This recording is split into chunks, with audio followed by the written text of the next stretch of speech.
hopefully you all know how the basic methods to do cider.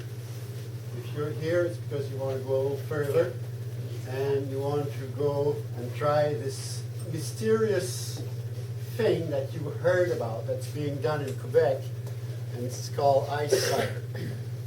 So Ice Cider is a very special cider which has a lot of residual sugar in it, a lot of acidity, so that the acidity blends and well with the sugar, so one balances the other.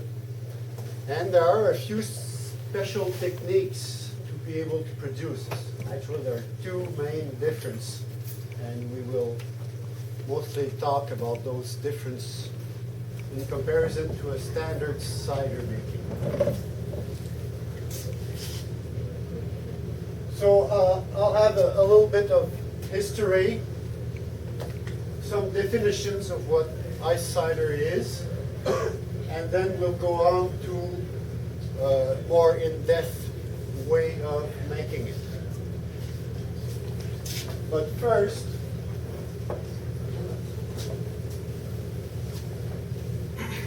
I'll talk about this now because I'm going to start the demonstration and we'll explain it a little more later. Oh, Ben is there. Do you want to make the presentation of the speaker? I didn't realize you were going to start early. Are you on standard time now? No, that's exactly 10. It's exactly 10, yeah. It's exactly 10. I just started 2 minutes ago. 9:59 actually. So. Did he already introduce himself? No. For those of you who don't know him, Claude has been coming here for many years. I'm Ben Watson, by the way, if anybody doesn't know me. But I've been coming here for many years too. But Claude has been attending Cider Day for many years. He lives up in Quebec, has his own orchard, and has been experimenting, researching, making cider for many years. From a technical and scientific knowledge, he's somebody that we always check in with. If anybody is on the Cider Digest, if you're not on there, I suggest you get on there. It's an e-group, and Claude's a frequent contributor to that. Good friend of Michael Phillips and mine, and he is also going to be doing finishing up a great book that we're going to have available next year called, at the moment, Practical Cider Making. That's the working title. It's going to be filled with useful facts for people, home cider producers, as well as people who want to take sort of that next step and get into maybe small scale commercial cider making too. And a lot of people have done that over the course of time who've actually come here as amateur cider makers and now are getting into making ciders themselves. So that is why this man is such an authority, and is going to be I think it's going to be a very interesting thing. And I myself, just as a personal note, have tried making ice cider. How many people have tried making their own ice cider at home? Successfully? I was, yeah. Okay. I presented one yesterday. Mine was a complete failure. so it turned out to be more like a Cidre Fort, or strong cider from Quebec, and it was not. It turns out that I was using the wrong yeast, the wrong process, and everything else. So I'm really anxious myself to hear what Claude has to say this morning. So with no further ado, I will reintroduce Claude Jolicoeur.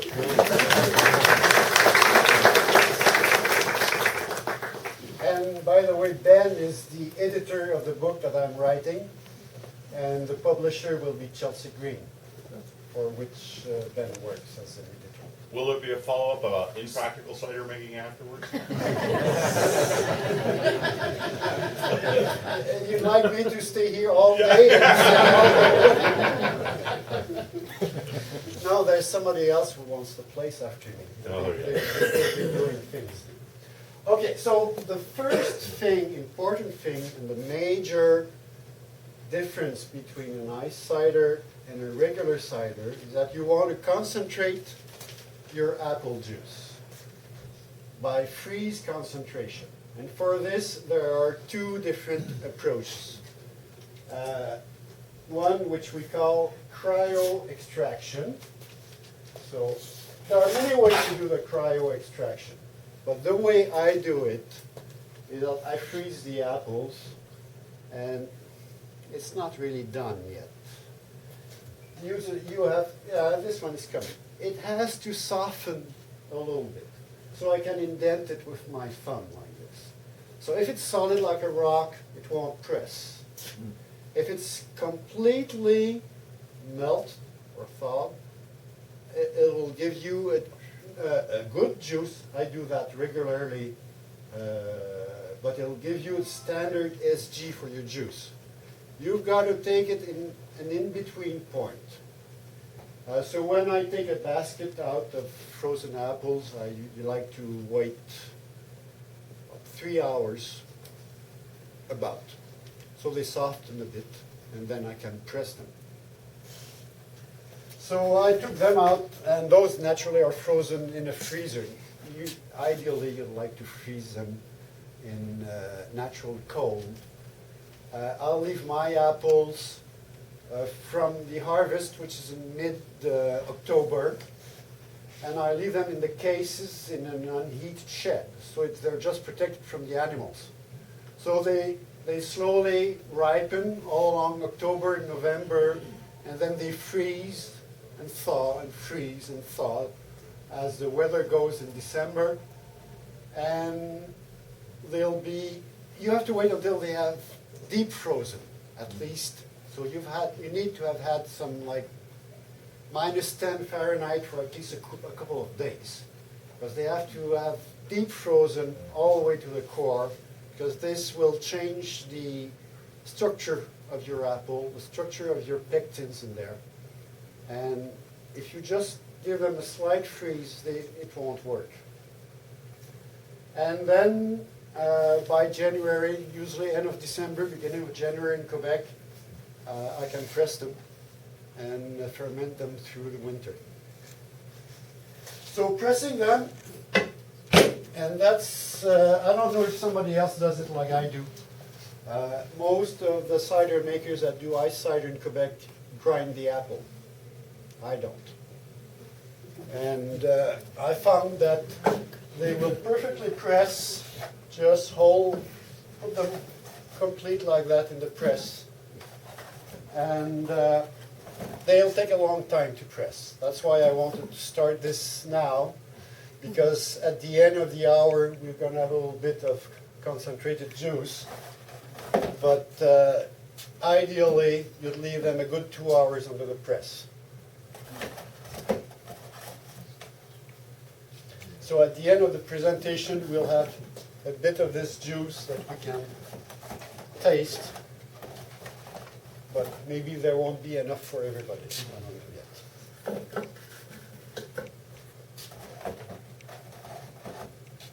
Claude? Yes? Those 2 hours, you're constantly adjusting the pressure as it eases up. Well, yes, you have to. You have to maintain the pressure on them.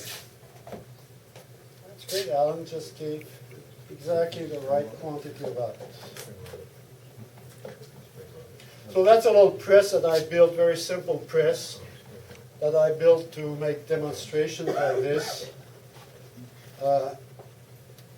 I would normally use this one to make serious cider.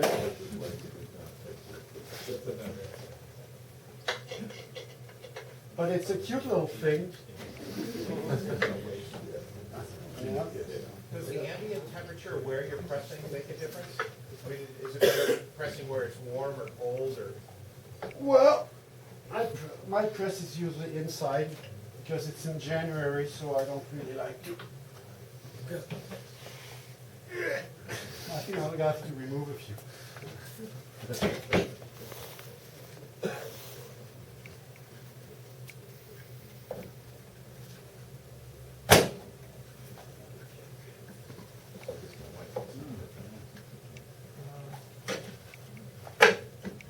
So it's usually room temperature when I do that.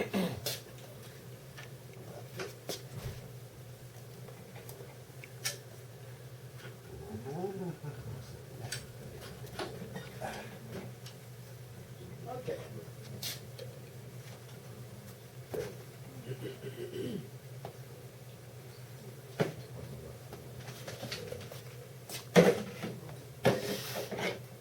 Okay, so that's starting. So once in a while during the presentation, I'll just put a bit of pressure on this.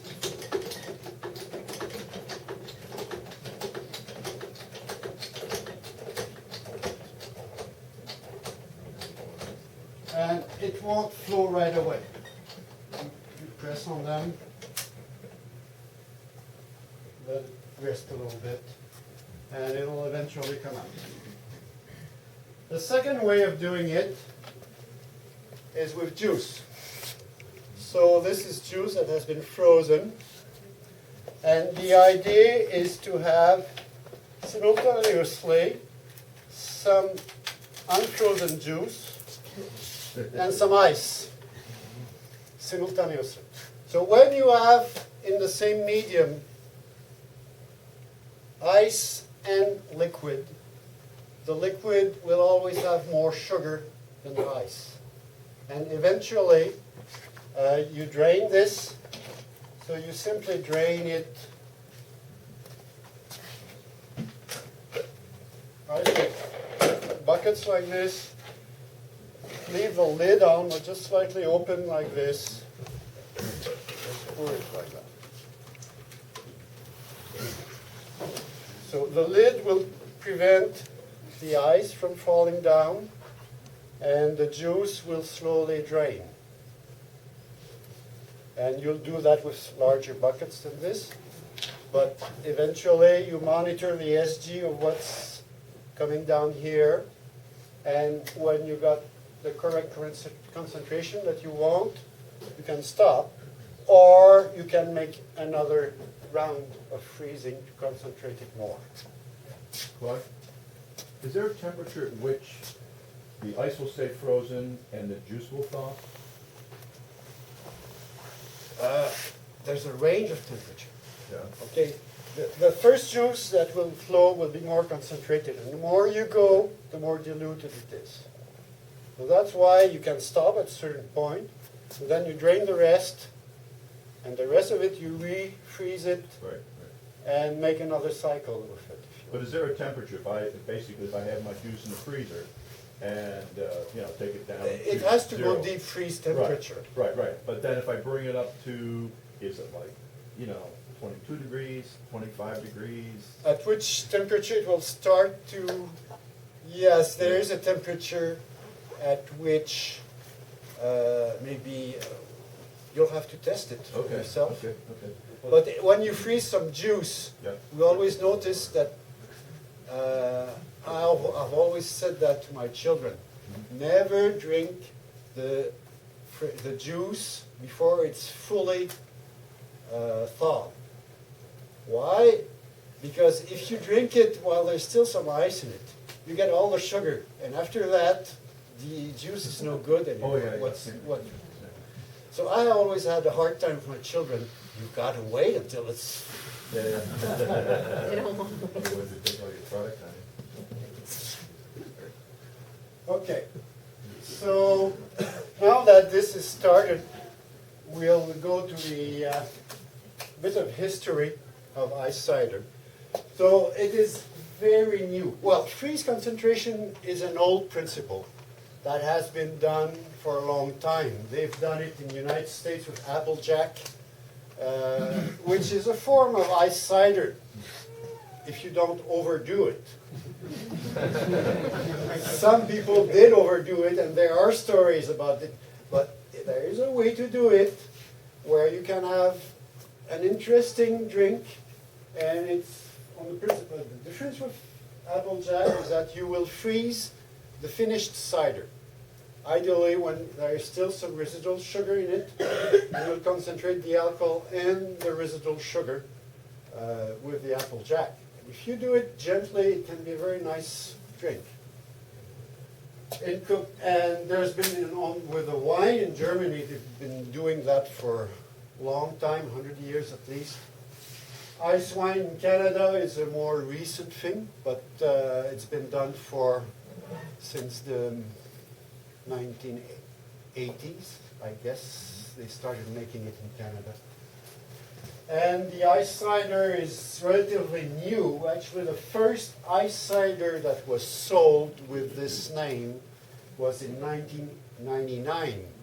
So that's just 13 years ago. So that in the history of a drink, this is really very new. But in these 13 years, the reputation has gone like this. I mean, now it is exported all over the world. There are a few big cideries in Quebec that make millions of bottles of it. And it has become, in 13 years, and that's really short time, in 13 years it has gained a worldwide reputation as a fantastic drink. So that's quite special. Are there control districts like in winemaking or other kind of, there's special districts? Which is all Not really, Yeah. not really. But there is a regulation. So by the way, the two people that developed it during the 90s are Christian Barthaumeuf, who came from France and started growing wine grapes in Quebec. And he's one of these two people that developed the concept. But these two people worked independently. They didn't cooperate, and both claim they have invented the ice cider. And I mean, it's very hard to know exactly what one did and what they really worked independently without really knowing what the other was doing, and they came out with slightly different process, even. So, and they don't like one another. Interesting. So, since it has become an important economic exportation, so there's been a definition for ice cider, which is interesting to look at. So, if you look at the starting SG, is 1.13. So that's about twice as much as what you can get with the sweetest apples that you can press naturally. When you have 1.06, 1065, there are apples that contain a lot of sugar, and that's twice as much. That's 30 bricks. And some cidery will concentrate as high as 36 bricks, 1.16. So that's really a lot of sugar. And you want a residual sugar of 130 grams per liter. So that's about the strength of a fresh apple juice as far as sugar content is concerned. Except that you're going to have a lot more acidity there. Because when you concentrate the sugar, you double up the sugar, you double up the acidity also. So it's very high in acidity and high in residual sugar. The alcohol, you want it between 7 and 13, and the regulation will not permit any addition of sugar, alcohol, artificial color, or flavor.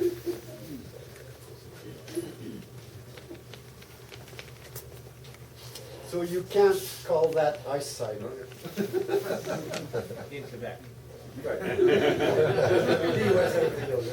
Well, the Vermont people really want to stick to the Quebec regulation, and the Quebec regulation is going to become the world regulation eventually, I think. No, you're correct in that. The World Trade Organization protects the definition of ice cider as that, Yeah. such that if you were to export it, you could be, I don't know what the World Trade Organization does to you, but Chase you around. So here are what I like to do when I get my juice. Yeah, you see this has started now too. I'll give it a little bit.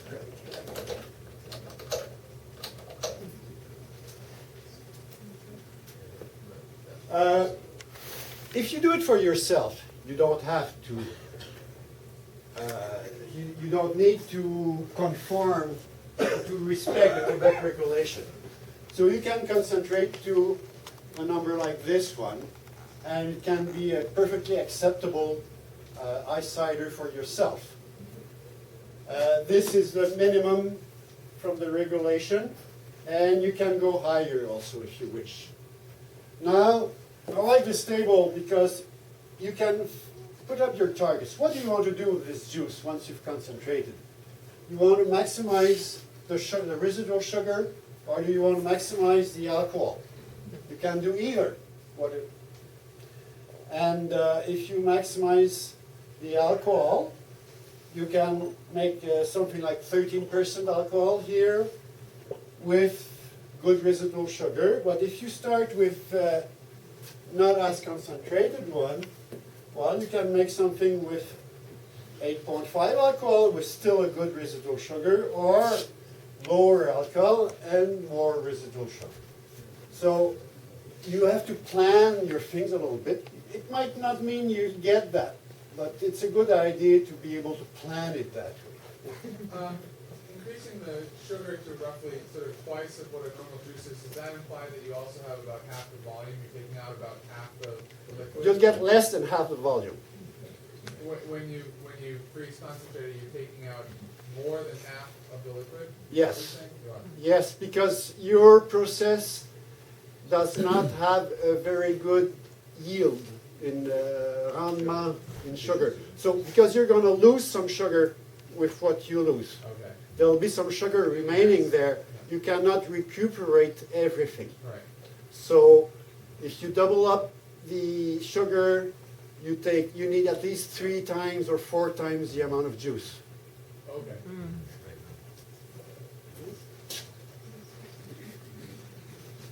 Okay, so if you're doing for the first time, I don't suggest you try and make a 5-gallon cardboard for a start. Try and make it smaller, maybe a 3-gallon cardboard, or even a 1 gallon for your first trial. But the rest of the equipment is pretty basic. You already have all that, except that I would recommend a good precision hydrometer. If you have just that triple scale hydrometer where you can only read at 2 points of gravity between each graduation, it'll be very difficult. You need a better hydrometer than that. Ideally, half a point between the graduations. That's for in the range of your target is. When do you begin it? It's not that important. But when you finish it, we'll see the curves later. When you finish it, you want to be able to estimate that speed of fermentation very accurately to be sure that it is stabilized.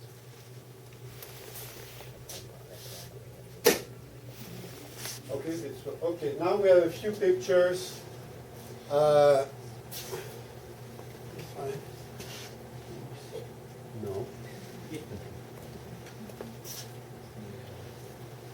Okay, anyway. When we freeze the apples, there are 2 ways to do it. This is Claude Saragna, which is the property of Michel Bartonneuf, which is one of the 2 developers of modern ice cider. And now in his property, he likes to do the ice cider with apples that have frozen in the tree. So he let them freeze, and he harvests them in the trees like that in winter. This is very dangerous because if you have, you need to have had hard freezes, but if you have a mild freeze and then the temperature warms up, all the apples are going to fall on the ground immediately. So he cannot get his cider apples every year.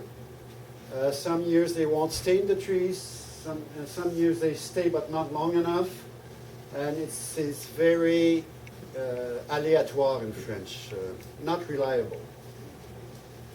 But he likes to do it that way, and he pretends that the wind and the air and the sun on the apples dehydrates them more, which I think he's right on that. And he pretends that he has a better quality ice cider this way.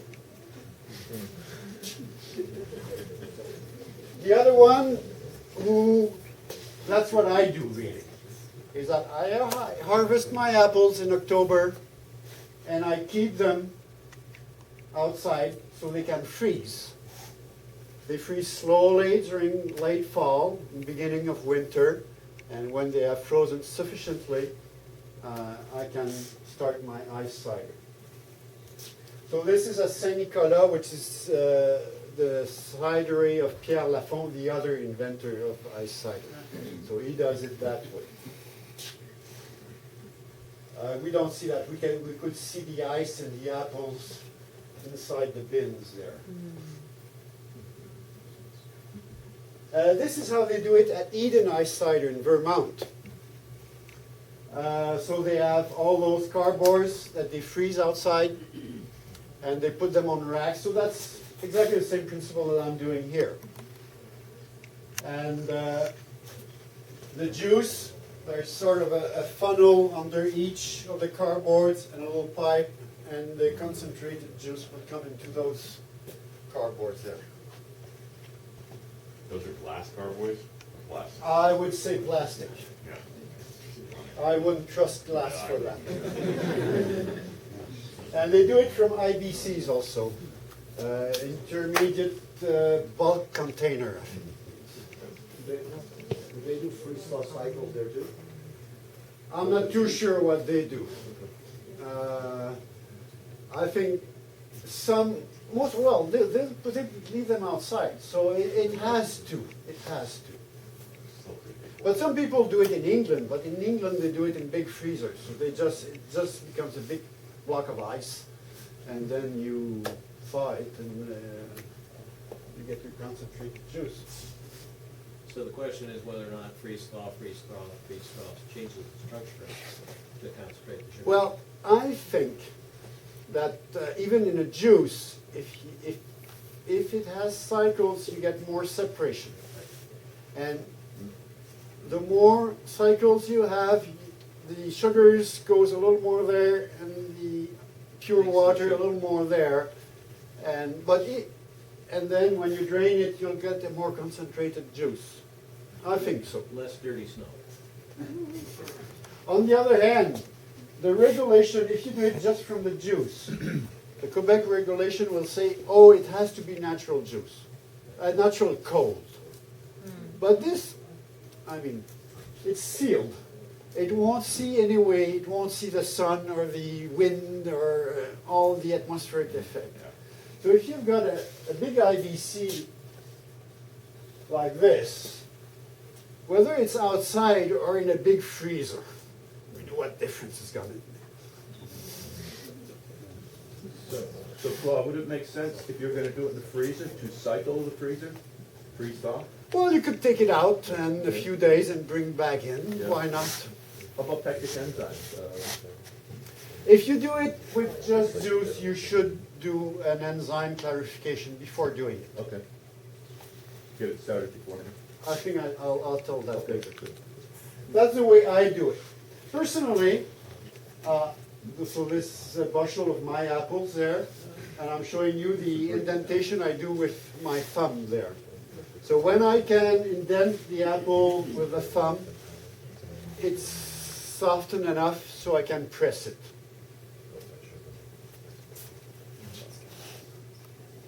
And we see that I put the apple in a hole there, and they just flatten up as they are being pressed. When you said they have to get to 10 below, did you mean 10 below freezing or not 10 below 0? 10 below 0 below Fahrenheit, 0. about, yeah. Wow. Well, I calculate about minus 20 in Celsius. So it would be pushing A it to do couple it of around- days at least. So I usually press by 10th of January, after we've had the first real cold snap in Quebec. It's easier to do in Quebec. Well, northern Vermont and northern New York State, Right. northern New Hampshire. We're in southern Maine, so it's a little. But by doing just this, usually you don't get enough concentration. So the way I do it is I get this juice, and then I will freeze this juice on a second cycle, and then do this to bring it up. So usually this juice will be around 1.08590. This one. And then you refreeze this juice for having the starting SG that you want. Why not? Why do you want to do the first pass of pressing the frozen apples when you could raise the concentration level just from the crowd? The ice cider is better when you start with the frozen apples, I think. Because of the oxidation. And there's another phenomenon that happens when the apple freezes, the juice exits perfectly clear. Even if it's entirely melted down, it's just something I do regularly because I have some earlier ripening bittersweet apple that I want to blend with my later apples, so I put them in the freezer. And I press them so I can make this blend. And this juice always comes out perfectly clear. The pectins are destroyed by the deep freezing.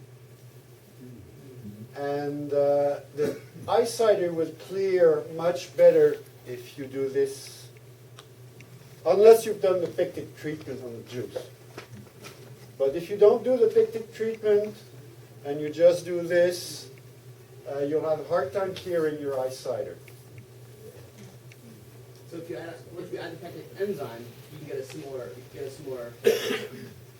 If you put the pectic enzyme in your juice before freezing it, it will help a lot on the clearing of the finished cider, yes. But I do it in 2 stages. That's the way I've developed for myself. Any person can develop its own way, and my way is different from either of those 2 guys. Even if I made my first experiments about the same time that they did. But I don't claim having invented it. Okay, I suggest a little tasting here. Do you have your glasses? Somebody's going to help me pour in?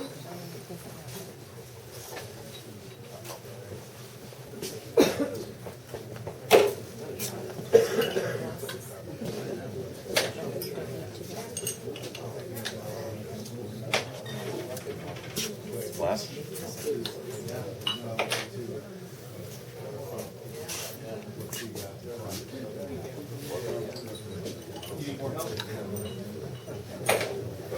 Claude, I guess the name Ice Cider is not protected, or no one... Cidre de glace is. Oh, is it? Yeah. Yes. I don't know for ice cider, but cidre de glace is. And that has, what's the authority for that protection? Is it accepted internationally, or? Well, ask this gentleman in there, he seemed to know. Yeah, no, I read, there was something published about Ice Cider. If you go to the Ice Cider in Quebec, they have a reference on their site, but the World Trade Organization protects the definition.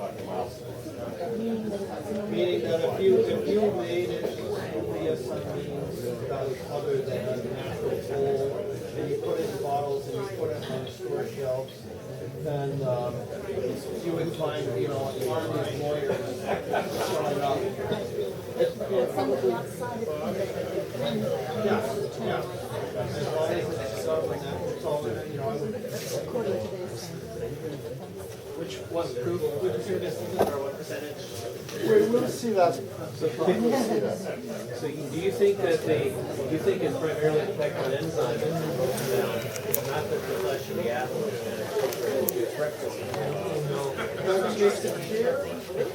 I think the big thing is because I've tried some tedious experiments. I understand. We need some more of it.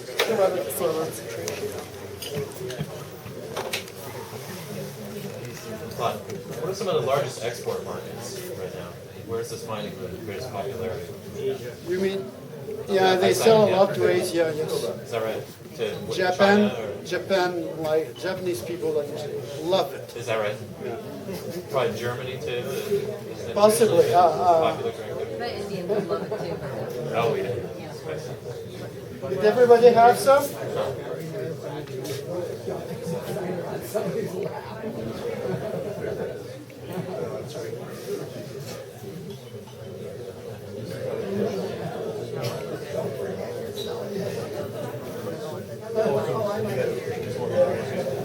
So I'll keep on talking while they keep on pouring. So you probably notice a high degree of sugar you have in there. But if you taste also, you feel the acidity that's in there. So why it's good? It's because there's a balance between this high sugar and this high acidity.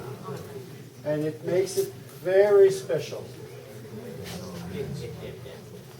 Do you like it? Yeah. Very good. Thank you. Very good. Okay, so let's get into fermentation now. We have concentrated our juice. We need to start a fermentation. The trick is you can't let it go wild, because if you let it go wild, you'll never be able to stop it. So you've got to keep it under control at all times. And this is the trick. That's what the experts are going to say it's impossible to do for an amateur. Okay? All the experts will tell you that. And I'm telling you the opposite. So the point is, if you've got some experience in cider making and you're starting to know your things quite well, you've got a good feeling for what the speed of fermentation is, you want to keep it under control, you don't want it to go too fast. If it starts going fast, you bring it in the cold, you rack it down to slow it down, and then you look at it again, and that's the way you work it out. But it is successful. So you have to make a slow fermentation at cold temperature. If it's too warm, it'll just go wild. What do you define cold? Yeah. 45, 50 Fahrenheit. You like to select a fairly slow fermenter yeast. If you go with the normal champagne yeast, like the 1118, it's a much stronger yeast that will want to ferment all the sugars. I like the 71B, which is not as strong and it's easier to keep under control. And it's also an acidity reducer, the 71B. So it does tend to reduce slightly the acidity. The acidity is so high, when this juice comes out at this concentration, it's like 14 grams per liter of malic acid. So that's 1.4 acidity, whatever you. So that's very high. So you need to have this residual sweetness to balance it. So if you have a yeast that reduces a bit the acidity, well, it's not a bad thing. So you need to monitor the speed of fermentation in terms of SG drop per day. So at least every week, you need to measure this SG of your fermenting cider. And then you make the difference between the last lecture that you've taken. So the last lecture was 10 days ago. It has dropped 5 points, so that's half a point a day. So that's the way you measure your speed of fermentation in number of points of SG drop per day in between two measurements. And do you do anything to control the wild yeast? Hey? Do you do anything to control the wild yeast on the apples? They get killed by fleas. I've tried to have wild yeast fermentation and it never occurred. So I think they're killed by deep freezing does tend to grow ice crystals in the body of the yeast cells and they explode and they're killed. Do you ever have to worry about the gravity so high or the acidity so high of the yeast that you just won't actually start because it's just too hostile to the plant, or just typically something else that it won't be strong enough to be able to handle that gravity? Well, I've never had problems with that yeast. So this is a typical fermentation graph here. So it's a nice thing when you measure that SG to put it on a graph on Excel. And then you can have Excel measure for you what the speed was. And so this one is a 2009 batch. So we can see here that I did let it go too fast here. It started slowly, so I thought, oh, everything is fine, it's really starting up real slowly. With a slow, that's the speed. The speed at the beginning was just half a point per day. So, okay, everything is fine. And then, just a few days later, it had dropped down to here. Holy God. We were at a speed then a little over 4. So right away I put that in the fridge to cool it down, and I racked it. So the squares are the rackings. So I racked it immediately, which brought the speed down. I checked it there. I saw that, yeah, okay, things are going well. I need another racking here. So that brought things under control. And I had a target for 1.060 here for the finished cider, which I was able, so this here racking permitted to reduce the speed down to here, which I checked here, so this was really low speed. So when you're at that point, you've got your slow speed, you can let it mature for a couple of months. It won't, everything's under control, it'll just mellow up and mature slowly, a couple of months, and then we were here day 120, that's 4 months after starting. I made another racking, which really exhausted the yeast that was still alive. After that, the speed went down to 0, and I could bottle it. It was well stable. So you need a good time span still between your last racking and your bottling to make sure this thing is really stable. Because if you bottle this with SG that high and it starts fermenting in the bottle, good luck.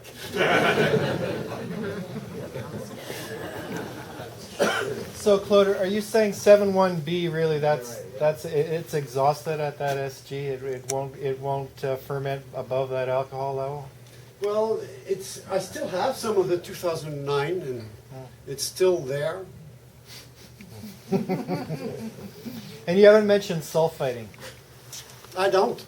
At all, okay. I dislike sulfite. There's enough sulfite in the stuff we buy. I'm not going to put some in the stuff I make. That's my point of view. Well, also, if you're freezing it, I mean, doesn't that take care of what the sulfite's supposed to do? Well, I don't know. It will help stabilizing it when you bottle it. And most of the big guys do it. Problem with sulfite, if we want to have an example here of something that you don't want to do, it didn't kill the yeast. I put more, and now it's not drinkable. So sulfite is, it's not a good solution because it's harder to control. And the result is always there's residual that interferes with the product. I thought one of the things that makes it mellow out is the monolactic fermentation. And I thought the monolactic needed to be primed with a certain amount of lees. I don't think the malolactic happens there. It's just too acidic. And the bacteria that do it just won't survive in such a medium. That's my opinion. I might be wrong, but it's the opinion I have. You also have to introduce oxygen somehow. The malolactic needs a little bit of oxygen to actually happen too. Possibly. You have to do some kind of introduction. So this is a procedure for stopping and stabilization of the cider. So I start the procedure when the SG is 10 points more than target is. So if I want a finished cider at 1.060, I'll start this procedure 10 points higher or 12 points, a little higher. Let's see once. By the way, there you can all download these slides. You don't have to write everything down. On the last slide, you'll have an address.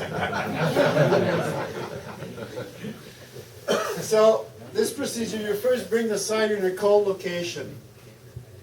So if you have a spare refrigerator in your basement, you just remove the shelves and put your cardboard there.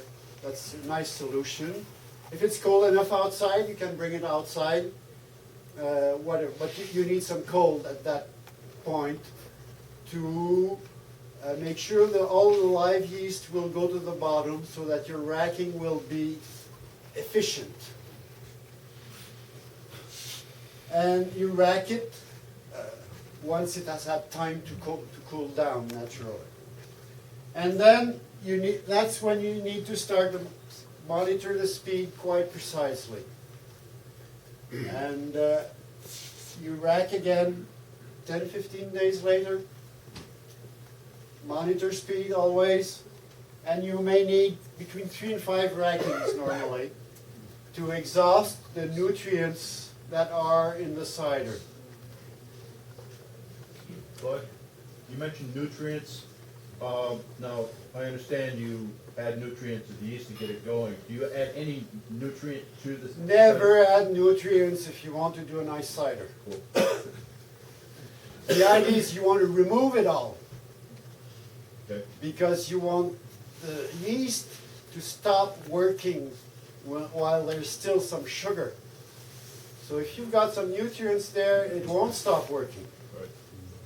So the whole point in doing rackings is that every time you do a racking, you remove some of the live material that's in the bottom. And that's full of nitrogenous material in there From the because yeast. it's the yeast cells. And this gets recycled to give energy to the new generation of yeast cells. So if you interrupt this by racking at this moment, you separate those leaves there, which are very rich in nutrients. So the next generation of yeast has to develop in a medium which has less and less nutrients. And eventually it gets exhausted and the yeast cannot develop anymore.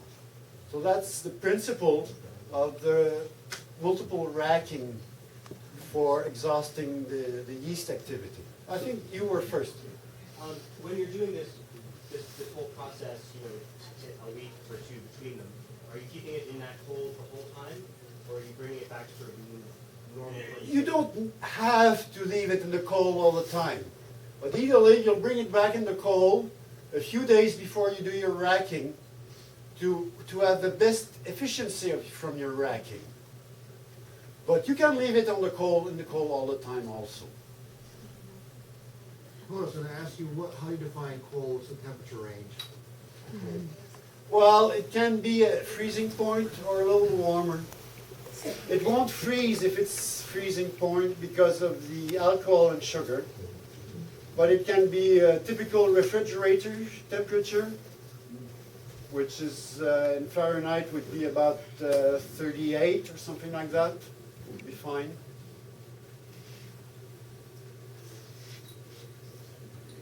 Okay, and all the big guys, or the commercial cideries that will add sulfite and sorbate at bottling to make sure it won't re-ferment. And they will do usually what is called a sterile filtration. So that's a filtration with half a micron that will strip all the cells, and they push steam through that before to make sure it's all sterile. They have pads at half a micron, and that goes directly into bottling head, and everything is sterile, and they guarantee that there won't be any regrowth of the yeast cells.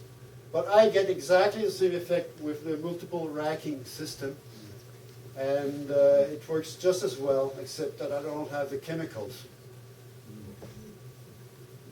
I think we went through that.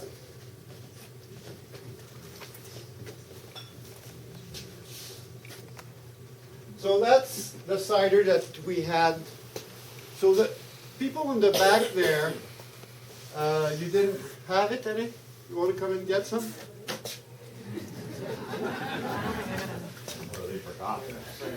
No, they just arrived. So that's the cider that we had today. It's a 2011, so I was started last beginning of January. And this one is interesting. I've added sort of at the last minute because we can see that the main fermentation didn't reach the speeds that the other one got. So it never exceeded 1 point of SG per day, which is very smooth. But then I did my 2 first rackings here as usual, but at a certain point it picked up again. So even if your 2 original rackings are successful, sometimes there are enough nutrients that a new generation of yeast will come up and start working again. So I had to do 2 extra rackings on this one to make sure that it was well stabilized, to bring this speed of fermentation back to 0 again. So it took a longer time in order to be stable because of that. So I don't know for your own trial, maybe you'll need 7 rackings. But you have to leave it long enough to make sure this phenomenon will not happen. Because if this starts on yours, you're going to explode your bottles. So you've got to leave it long enough and at high enough temperature, because if it's too cold, you won't have that. You've got to give it a little bit of warmth to make sure that even if it's a little warmer, the fermentation will not pick up. Because your bottles, you won't keep them at freezing point. You're going to keep them at room temperature. And you surely don't want the fermentation to pick up there. So this is something to pay attention to.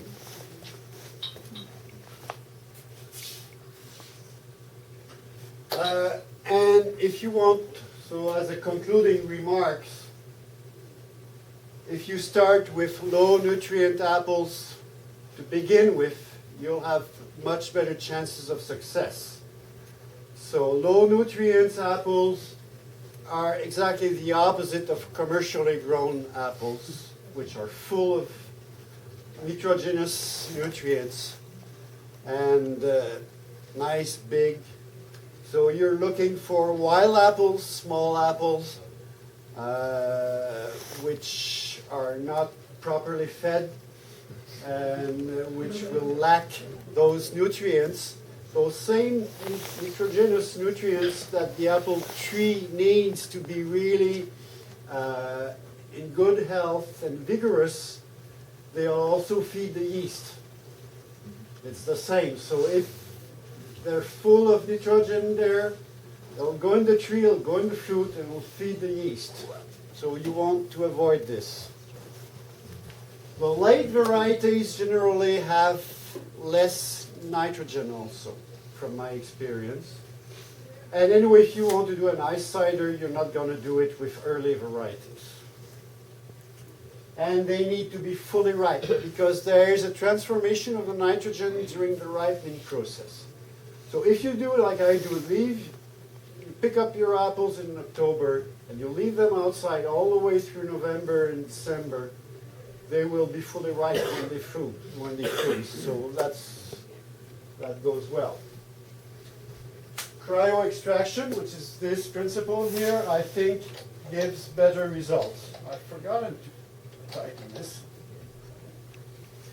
I think it'll give a better quality and product, and it'll be easier to clear. That 2009 there, that I had the graph, I still have bottles and it's still not perfectly clear. It's good, it's just as good, but it's not clear. And I didn't do it this way, I did it only that way. But how long do you leave your cider in bulk before you bottle it? Well, this one was just bottled and was started in January. Oh, really? Yeah. Do you advise leaving it in bulk longer if you can? Depends if you need your cardboard or not. The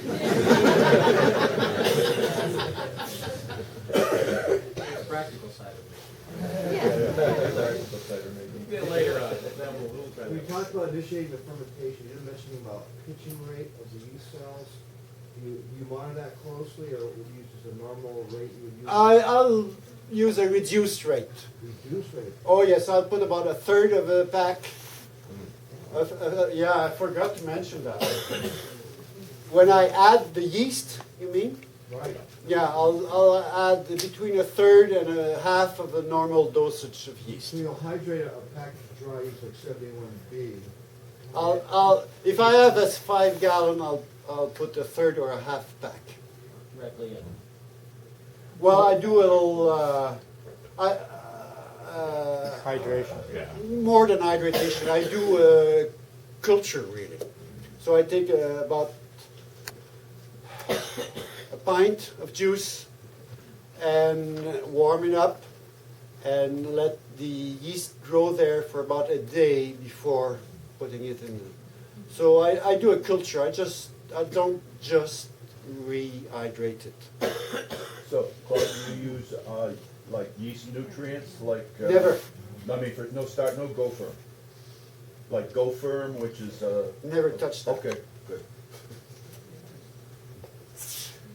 Okay, you need temperature control and you need good monitoring of the speed of fermentation. So a precision hydrometer in the range that you want your finished cider. So there are some hydrometers that are sold in laboratory supply stores, things like that, that go to 1.070. From 0 to 1.070 with half a point of between each graduation. So those are nice for ice cider because you have half a point of SG of resolution. They're not so expensive, $25. I mean, it's not a big deal. And you need a thermometer because you need to make a temperature correction also. Because the temperature correction might be more than half a degree of SG. So, and you want to take that into account when you measure your speed of fermentation. Because if you have 2 points that have the same SG here, but it's colder or warmer here, it can make a difference of 1 point of SG here. And if you have a difference of 1 point of SG within 10 days, think about it, after 3 months, there's going to be a whole lot of SG, and your bottle's going to explode. So you need precision there.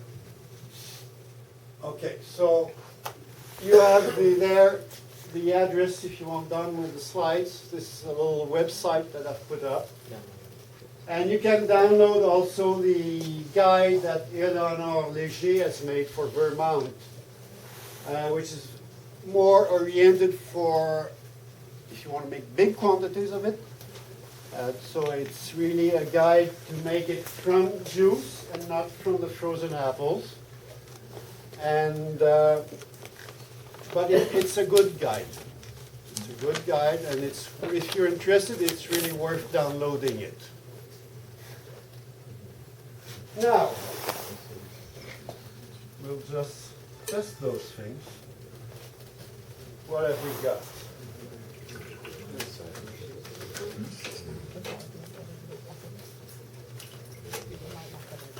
So when this is finished, and it's not now, the ice is really white. There's nothing left in the ice there. It's just water, pure water. When there's still some color in there, it's because there's still some juice and some sugar in there. So we got here some juice.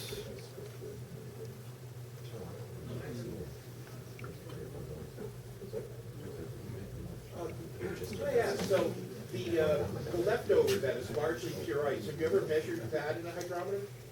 To find out how close to zero it really gets? So that's 1.100. But I mean the ice that's left over that appears to be... This thing almost here, entirely when it's white, there's nothing left.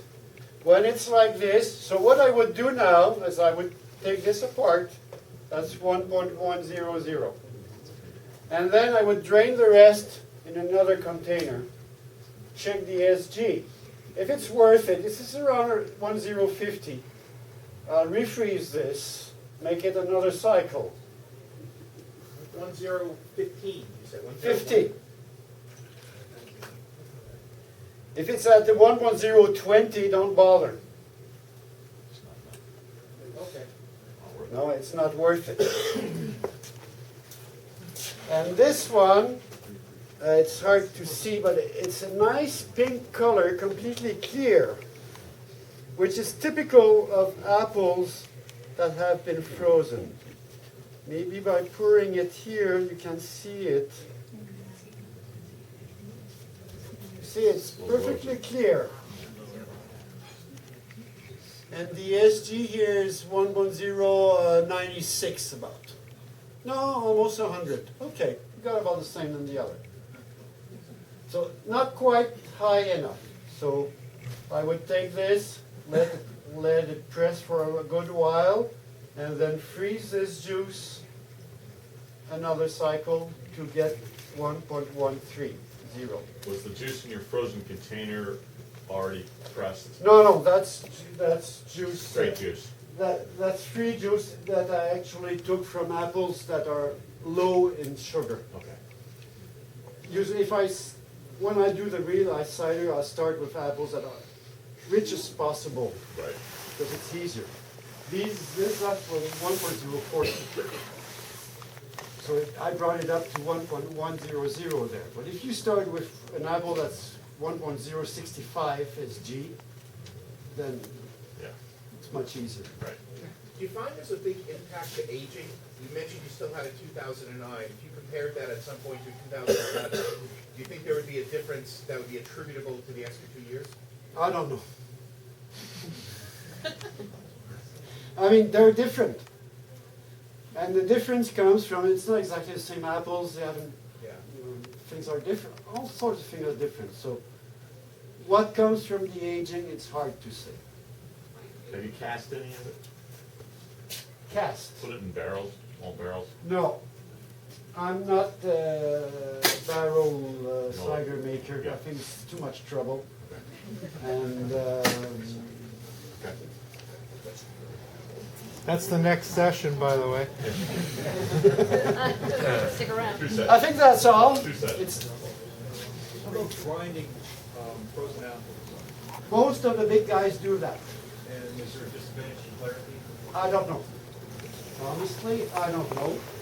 But the big guys, the spring semi-cut they put the frozen apples through the grinder and they press that. And it works. All I can say is that it works.